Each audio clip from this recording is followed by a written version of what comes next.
Chaque jour, Charles et Carole vous présentent la leçon de l'école du sabbat.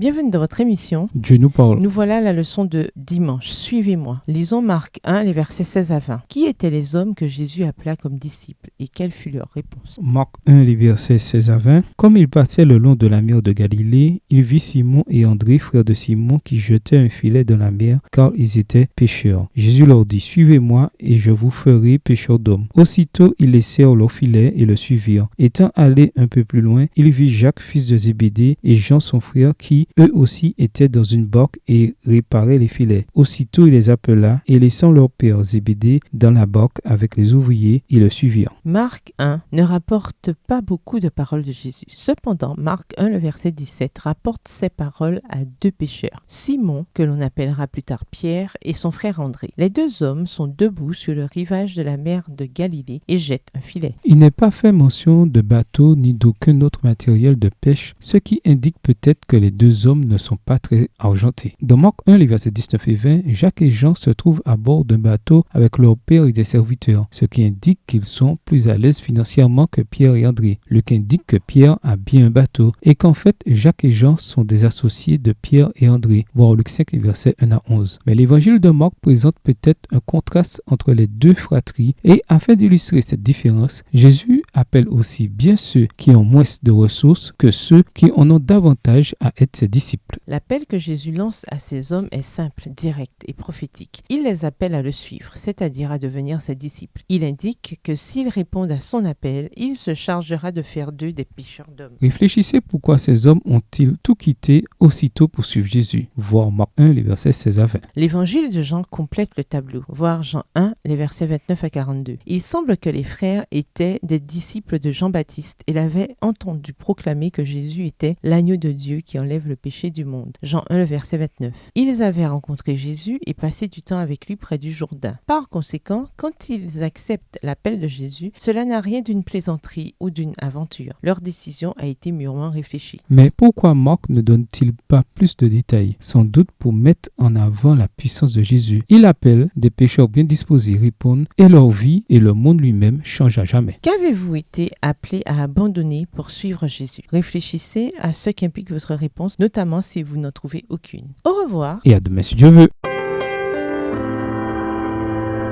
Dieu nous parle. Chaque jour, Charles et Carole vous présentent la leçon de l'école du sabbat.